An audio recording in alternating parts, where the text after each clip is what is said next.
It's your boy Big Baby Miller here. Listen, we knocking on all bums. First it's gonna be Dylan White, if it's gonna be Joseph Pogba. But you know who got the story right? Mr. Boxing Today. You check him out. He got all the latest news on the heavyweight division. And if you don't know me, you soon will. Because I'm kicking everybody ass. Heavyweight boxing fans, what's the deal? All right, now I'm on Jarrell Miller's official Instagram account, okay? He left an interesting post, and I'm going to read it to you guys. You guys let me know what you think. Right here, this is Jarrell Miller and Adam Kownacki. Kownacki had the victory over Arthur Spilka.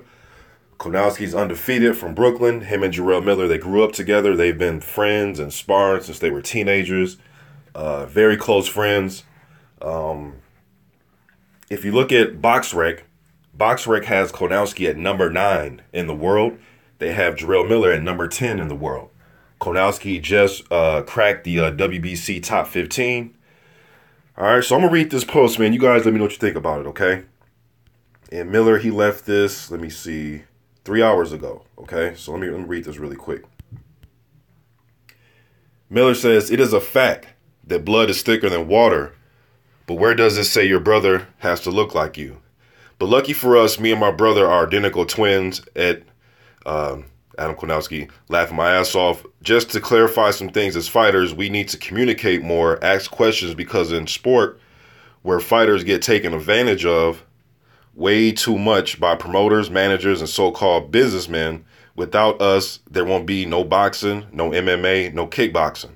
Don't let your tough guy attitude get in the way of your money, your business, or most importantly, your health, taking last-minute fights or something you're unsure of. Do your research. Me and Adam was scheduled to fight November 4th in Brooklyn, but because of the promoter and his last-minute idea, he wanted me to fight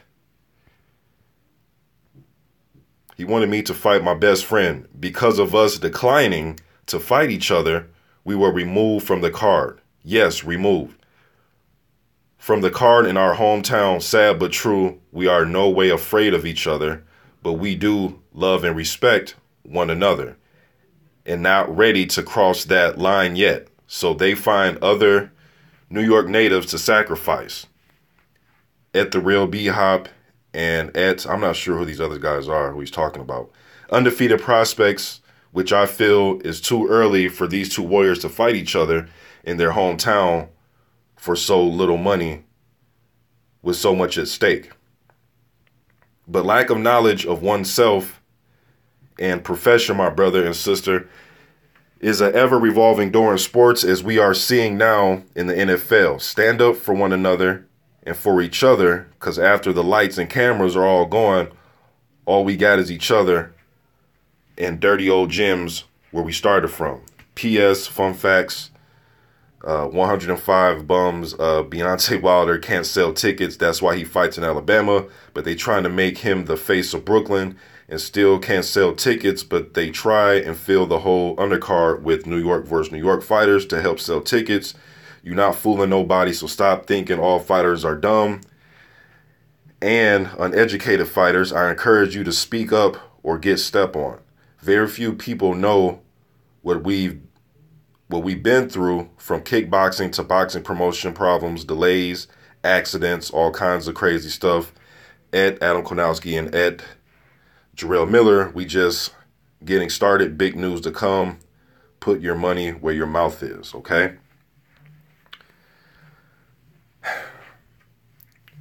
What do y'all think about that? That fight was going to be scheduled for November 4th.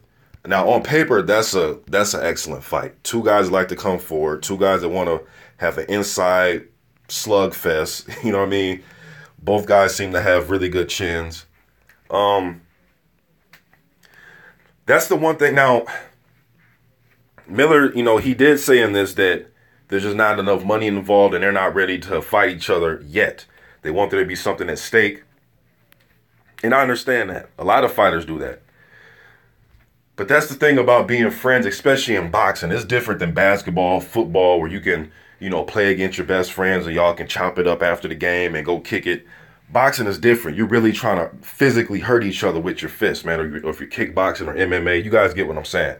It's different, man. It's just different. I remember back in the 80s, what was that, 87? when Evander Holyfield fought Henry Tillman, they were very close friends, damn near best friends. They were both on the 84 Olympic team. They knew each other through the amateurs. They fought in 87. Holyfield destroyed Tillman. And I remember reading back in the day, Dan Duva, the son of Lou, he asked Holyfield, like, hey, man, I thought that was your best friend. And Holyfield told him, yeah, he is, but just not in the ring, he's not. And then I think 4 or 5 months later, Holyfield was an usher at Henry Tillman's wedding. So this isn't new. You know, guys that are close friends, they get in there and fight, you know. So then I talked to, did an interview with Junior Fa, the New Zealand undefeated prospect right now, who signed with Ludabella. And I was asking him about would he ever fight Hemi Ahio. Hemi Ahio is another New Zealand prospect who's undefeated. And he was like, nah, man, that's my, it's one of my closest friends, man. Like, I wouldn't, the only way I'll fight him is if they're putting some really good money up. I mean, enough to where I can, like, buy a house. Like, they got to put some good money up for that fight because we're just such friends.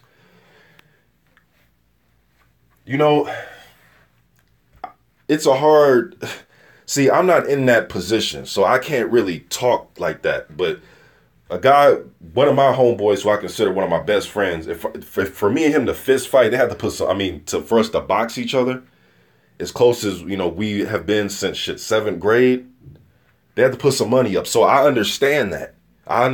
But you're in the business, man, and I don't know, man. I don't know. Maybe if it was a title eliminator, maybe they will fight each other. I think it's a good fight. I really do. I really think it's a good fight, man. Israel going on Dominic Brazil, that was a good fight against guys that probably didn't get paid. I'm not sure how much they got paid, but I'm sure they didn't get paid an astronomical amount of money for that fight. Sometimes, promoters try to throw you in these crossroads type of fights, man. I even heard Huey Fury, was that last year or 2 years ago? One of you guys remember that? Somebody in the comment section, I know, will leave a comment. But I remember they were trying to get Huey Fury to fight Dillian White. And I believe Team Fury or Huey said that they're close friends with Dillian White. It was for one of the I think it was the British title or the English. It was one of those titles. And I remember the Fury team was saying, no, we're close friends with Dillian White. We really don't want that fight right now.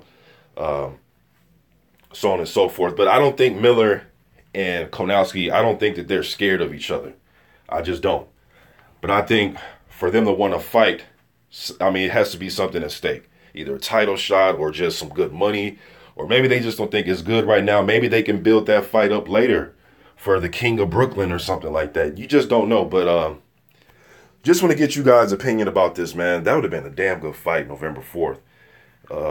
Miller versus Kownacki, man. But, when you bring that friendship stuff into boxing, man, although, you grew up with guys in the gym. You know what I mean? They were probably the two baddest dudes in the gym at the time. But that's when that friendship stuff can take an effect as far as getting these fights sometimes. And guys want to take the fights against each other. But it's their decision. You know what I mean? You guys let me know what you think about it. I'm out.